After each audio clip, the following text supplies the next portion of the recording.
종교개혁 500주년을 올해 맞이해서 정한 주제로 어떻게 보면 좀 뜻깊다 할 수 있는 다시 거룩한 교회로라는 그런 총회 주제가 이렇게 나오고, 그 총회 주제가 나오면 이 주제를 어떻게 풀 것인가 하는 총회 주제에 관한 해설집이 이렇게 나옵니다.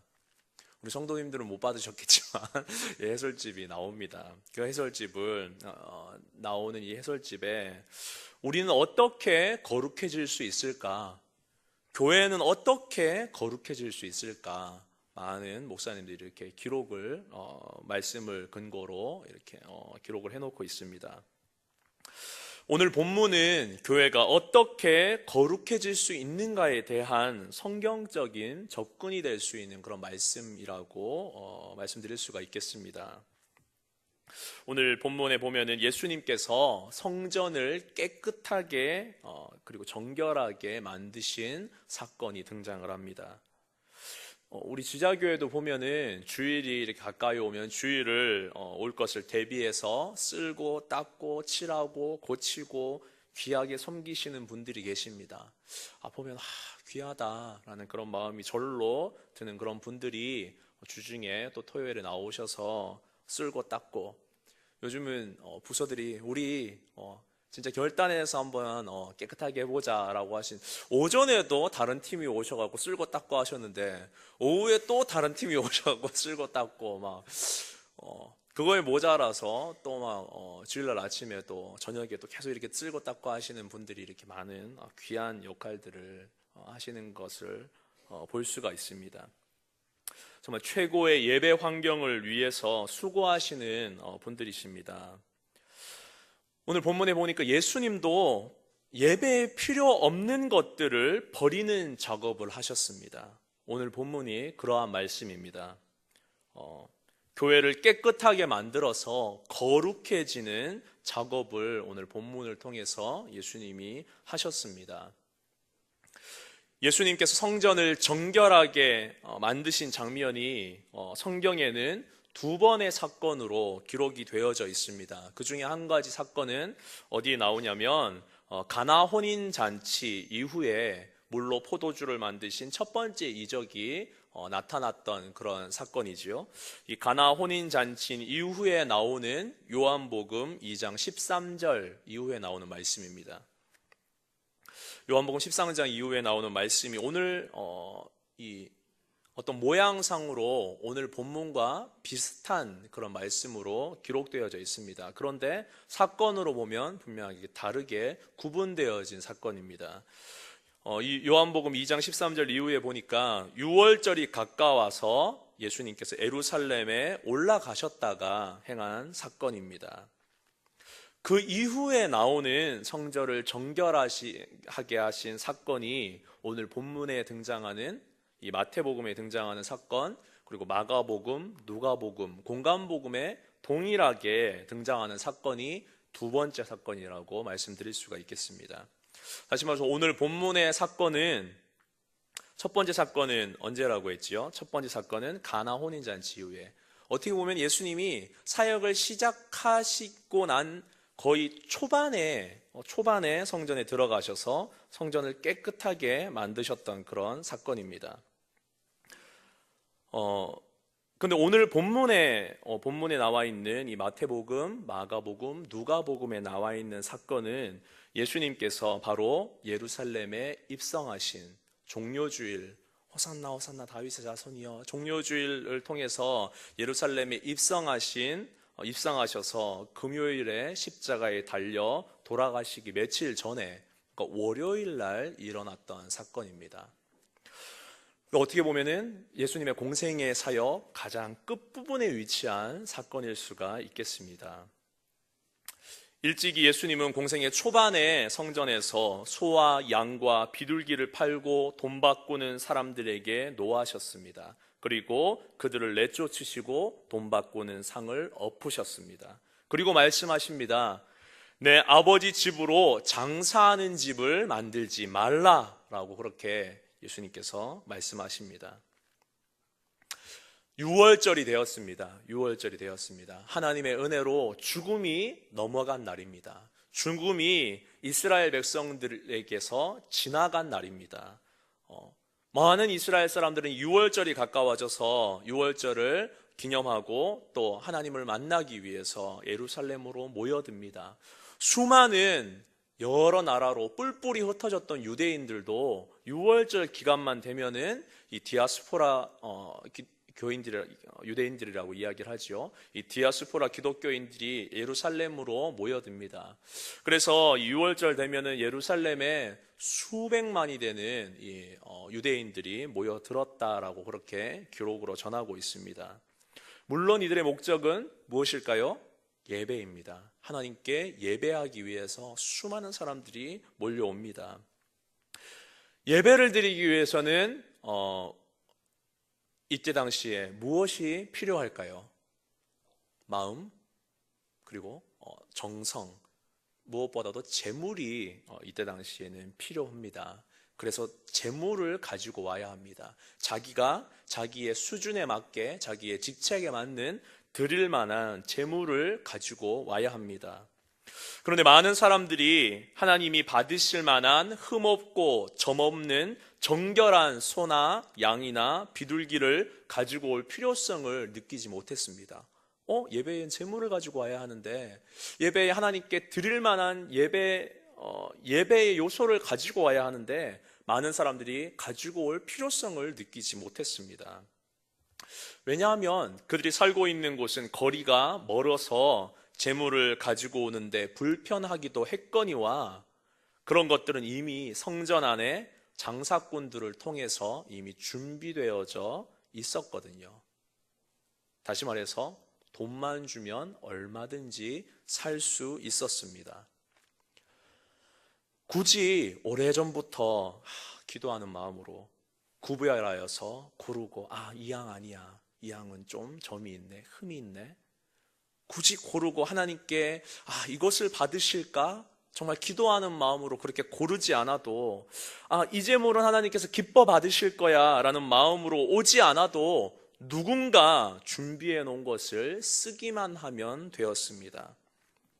편하지요. 얼마나 간단합니까? 요즘 같은 시대 못지 않습니다. 자기가 준비하지 않아도 누군가 준비해 놓은 것을 사기만 하면 됐었습니다. 복잡하게 믿을 필요가 없었습니다. 그리고 한 가지 중요한 것은, 어차피 내가 정성 들여서 귀하게 준비해간 재물도 제사장들에 의해서 퇴짜를 맞기 일쑤였기 때문에 괜히 모험을 할 필요가 없었던 시대가 이 시대입니다. 흠이 있어도 이건 내가 갖고 온 거는 흠이 없고 점이 없는데 제사장들이 퇴짜를 놔요. 그리고 이 물건 사라고 이야기하는 그 물건을 보니까 흠이 있고 점이 있어요. 흠이 있고 점이 있어도 장사꾼들이 파는 물건으로 드려야지만 그것이 합격점을 받았던 그런 시대입니다. 왜냐하면 장사꾼들이 자릿세로 제사장들에게 이미 상당한 돈을 지불하고 있었기 때문에 제사장들은 장사의 편의를 봐주고 있었기 때문입니다. 그곳에는 소, 양, 비둘기를 파는 곳도 있었거니와 또 돈 바꾸는 환전소도 있었습니다. 돈을 바꾸는 환전소가 있었습니다. 왜 환전소가 있었냐면, 당시 유대인들은 성전세라는 것을 내야 했거든요. 성전세가 있었는데 1년에 반세겔이라는 돈을 바쳐야 했습니다. 이 반세겔이라는 돈을 1년에 바쳐야 했는데, 이 반세겔이라는 돈은 유대돈입니다. 다시 말해서 한국에서는 무슨 돈을 써야 되지요? 원화를 써야 됩니다. W라고 돼 있는 그런 돈을 써야 됩니다. 한국에서는 1,000원짜리, 만원짜리, 5만원짜리, 100원짜리, 500원짜리 이런 돈이 통용이 되지, 달러 돼요? 아니면은 무슨 다른 나라 돈, 파운드 돼요? 이런 식으로 해서 한국에서 통용이 되지 않거든요. 마찬가지입니다. 세겔이라는 성전세는 유대 돈입니다. 유대 돈으로 드려야 했기 때문에 다른 나라에서 모여드는 이 디아스포라 유대인들이 자기가 가지고 온 드라크마와 같은 로마 화폐나 헬라 화폐를 쓸 수가 없었습니다. 그래서 유대인의 화폐인 세겔로 환전을 해야 됐습니다. 요즘이야 환전하면은 오늘 뭐 달러 환율 아십니까? 예, 달러 환율 딱 계산을 하면 1달러에 한국 돈으로 1130 얼마 뭐 이런 식으로 딱 나오지 않습니까? 요즘이야 그날 환율이 정확하게 명시가 되어집니다. 살 때, 팔 때 뭐 이런 식으로 정확하게 명시가 되어지는데 이때 당시에 그런 것이 없었다는 것이 문제입니다. 예, 이 세계를 드라크마를 가지고 와서 다른 나라 화폐를 가지고 와서 세계로 좀 바꿔주세요 할 때 이 환전소에서 부당한 불합리한 수입을 취하게 되더라는 거죠. 돈 벌기 참 쉽지요. 예, 돈 벌기 참 쉽죠. 뭐 이런 식으로 생각을 할 수도 있을 것 같습니다. 아유, 사람들이 어차피 수고해야 될 일, 내가 미리 준비해서 그냥 감사함의 표시로 얼마 좀 더 받는 참 귀한 일 하고 있다라고 생각하면 참 편할 수도 있을 것 같습니다. 얼마나 보람찬 일입니까? 또 하나님의 전에서 항상 일할 수 있다라는 것이 얼마나 복된 삶입니까? 그렇게 생각하십니까? 괜히 제가 믿으시죠? 막 강하게 이야기해서 괜히 졸다가 이렇게 일어나고 아멘이라고 하실 분이 계실까봐 강력하게는 말씀 못 드리겠습니다만, 이거는 하나님의 일을 하는 것이 아니고 정말 돈 장사하는 그런 악한 소행으로부터 나오는 일입니다. 그들에게 성전이라는 곳은 하나님을 만나는 장소가 아니었습니다. 그저 돈벌이 하기에 좋은 공간일 뿐이었습니다. 예수님과 같은 성전이라는 공간에는 있었지만, 같은 공간에 있었지만 그들은 예배하는 사람들이 아닙니다. 그냥 소 팔고 양 팔고 비둘기 팔아서 돈 벌려는 사람들입니다. 돈 바꾸어서 이익을 취하려는 사람들입니다. 그들의 관심은 예배에 있지 않습니다. 하나님은 안중에도 없습니다.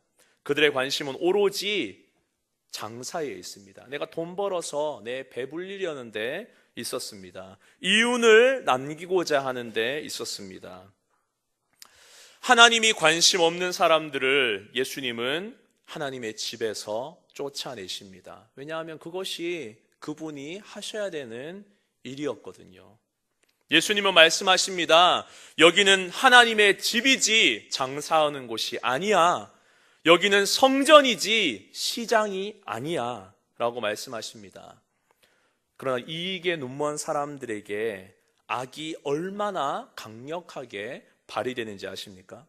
악한 영이 얼마나 끈질기게 우리가 본질로 돌아가려는 그런 시도를 막으려고 하는지 아십니까? 막으려고 발악하는지 아십니까? 예수님이 공생의 초반에 성전을 깨끗하게 하시려는 노력이 공생의 마지막 시점에 와서도 오늘 본문에서도 똑같이 일어나고 있습니다. 초반에 예수님이 정결하게 하셨다면 사람들이 깨닫고 이 공간은 이래서는 안 되는 공간이구나. 이 공간은 예배하는 공간이구나. 이 공간은 하나님을 만나는 공간이구나. 우리가 장사함으로 이 공간을 더럽혔구나. 회개하는 마음으로 그들이 나가야 하는데 초반에 그랬던 사건이 예수님이 공생의 마지막 예루살렘으로 입성하시면서까지도 그들은 여전히 예배드리는 공간에서 하나님을 만나는 공간에서 그들의 배를 채우는 일을 서슴지 않고 계속 이어가며 하는 것을 우리가 발견을 할 수가 있습니다. 악한 영은 우리를 쉽게 놓아주려고 하지 않습니다. 이곳이 예배의 공간인데 뭐 어때? 예배의 공간이면 하나님께서 지켜주시겠지. 천만의 말씀입니다. 이 공간에서도 악한 영은 우리를 쉽게 놓아주려고 하지 않습니다. 말씀에 집중하지 못하게 만듭니다. 찬양을 하나님께 올려드리지 못하게 중간에서 가로막습니다. 어떤 방해를 해서라도 예배하지 못하게 하는 것이 사단의 역사입니다. 그런 역사 속에서 예수님은 끝까지 정결하게 하시고 사람들은 끝까지 죄짓고 있음을 보게 됩니다. 예수님께서 오늘 본문에 말씀하십니다. 오늘 본문의 말씀은 이 짧은 구절임에도 불구하고 두 가지 성경 말씀을 인용하고 있습니다. 그 중에 한 가지 말씀이 이사야 56장 7절 말씀을 인용하면서 하시는 말씀입니다. 이사야 56장 7절 말씀, 내가 곧 그들을 나의 성산으로 인도하여 기도하는 내 집에서 그들을 기쁘게 할 것이며 그들의 번제와 희생을 나의 제단에서 기꺼이 받게 되리니 이는 내 집은 만민이 기도하는 집이라 일컬음이 될 것임이라 라고 이 이사야 56장 7절 말씀을 인용하시면서 내 집은 기도하는 집이야 라고 예수님께서 말씀하십니다. 여기는 기도하는 집이야, 하나님을 만나는 곳이고 연과 진리로 참되게 예배하는 집이고 우리의 몸을 하나님이 기뻐하시는 거룩한 산 제물로 드리는 영적인 예배의 장소다라고 예수님은 말씀하십니다. 그리고 예수님은 또 말씀하십니다. 이 말씀은 예레미야 7장에 나오는 말씀을 인용하시면서 말씀하십니다. 예레미야 7장 말씀에 너희가 도둑질하고 살인하며 간음하며 거짓 맹세하며 바알에게 분향하며 너희가 알지 못하는 다른 신들을 따르면서 내 이름으로 일컬음을 받는 이 집에 들어와 내 앞에 서서 말하기를 우리가 구원을 얻었나이다 하느냐. 이는 이 모든 가증한 일을 행하려 함이로다. 내 이름으로 일컬음을 받는 이 집이 너희 눈에는 도둑의 소굴로 보이느냐. 보라, 나 곧 내가 그것을 보았노라. 여호와의 말씀이니라. 예레미야 7장 말씀을 인용하시면서 너희가 도둑의 소굴로 만드느냐라고 예수님께서 말씀하십니다. 기도하는 집을 너희는 오히려 도둑질하고 사람을 죽이는 강도들이 피신하는 소굴과 같이 만들고 있다라고 말씀하십니다. 그러면서 많은 사람들이 말하기를 이곳은 하나님의 성역이니까, 하나님이 지키시는 장소니까, 하나님이 함께 하시고자 해서 만든 건물이니까 이곳에 피신하면 하나님이 우리를 영원히 보호하실 것이라는 착각 속에 사느냐라고 예수님이 말씀하고 계십니다. 그리고 성전이 무너질 것임을, 이곳에 하나님이 안 계시면 이 성전은 도둑의 소굴이나 마찬가지야. 이 성전은 아무 의미가 없어. 성전이 무너질 것임을 오늘 말씀을 통해서 암시하고 계십니다. 첫 번째 정결 사건 때 사람들이 예수님을 비판합니다. 무엇이라고 비판하냐면 네가 무슨 권위로 우리에게 이같이 하느냐, 네가 권위가 있으면 표적을 우리한테 보여봐라 라고 사람들이 이야기합니다. 그래서 예수님께서 말씀하시죠. 그래, 이 성전을 헐어라. 그러면 내가 사흘 만에 일으키겠다라고 말씀하십니다. 시장은 무너지고 장사하는 사람들이 떠나가고 강도의 소굴이 파괴되고 예수님께서 십자가에 달려 죽으시고 장사되셨다가 3일 만에 다시 부활하신 이후에야 예수님의 이름으로 말미암아 하나님이 기꺼이 받으시는 기도하는 집이 완성될 것임을 말씀하고 계십니다. 성전은 기도하는 곳일 때만 성전으로 불려질 수 있습니다. 믿으십니까? 예수님을 통해서만 하나님을 만나는 장소일 때 비로소 그것이 성전이 되는 것입니다. 성전이라는 건물이 시장이 될 때, 강도의 소굴이 될 때 하나님은 그것을 필요로 하지 않으시고 가치 없이 무너뜨려 버리십니다. 아깝지 않게 버리십니다. 그것이 아무리 화려해도, 아무리 웅장해도, 아무리 거창해도, 사람들이 이것이 하나님의 전이야 라고 선포해도 그것이 시장이 될 때 하나님께서 가치 없이 버리시고 아깝지 않게 버리십니다. 실제로 헤롯에 의해서 주님 오시기 전 20년의 공사를 시작해서 자랑할 만하게 지어지더니 예루살렘 성전이 주님 후에 64년이 돼서야 완공이 되었습니다. 기간으로 말하면 80년이 넘는 기간 동안 공사를 했던 어마어마한 예루살렘 성전입니다. 모든 사람들이 한 입으로 모아서 이야기를 했습니다. 와, 웅장하구나. 와, 화려하구나. 인간이 만든 건축물이 어떻게 이럴 수가 있지? 이건 하나님의 역사다라고 모든 사람들이 입을 모았습니다. 그런데 채 6년의 영광도 누리지 못하고 64년에 완공이 됐는데 70년에 디도가 이끄는 로마군에 의해서 완전하게 파괴돼 불타버리는 것이 예루살렘 성전의 결과입니다. 성전이 되지 않았을 때 하나님께서는 가치없이 파괴해 버리시는 모습을 우리가 역사를 통해서 발견을 할 수가 있습니다. 성전을 헐라 내가 사흘 만에 일으키리라. 예수님께서 이 말씀을 하신 것은 성전의 주인이 누구인지, 누구를 위한 성전인지 분명하게 가리키고 계십니다. 이 집은 기도하는 집이라, 하나님이 이 집이 하나님과 만나는 기도하는 사람들이 모이는 집임을 성전의 본질을 분명하게 선포하고 계십니다. 우리는 잘못된 것을 바로 잡으시려고 이 땅에 오셨다가 자기를 살리고자 하는 예수님에 의해서 자기를 살리고자 하는 그 예수님을 십자가에 못 박아 죽여서 사흘 만에 부활하신 예수님을 기억하고 그 은혜를 감사하는 사순절 기간을 보내고 있습니다. 우리 사순절 기간 동안 어떠한 마음으로 하루하루를 살아가고 계십니까? 어떠한 마음으로 주일 예배에 나오고 계십니까? 나의 이익 때문에 바쁘십니까? 주일 예배 참석하면서도 관심은 주님이 아닌 다른 곳에 있으십니까? 주님을 만나러 오는 것이 성전입니다. 기도하는 집이 성전입니다. 주님이 우리와 함께 하셔야지 이곳은 기도하는 집이 될 수 있습니다.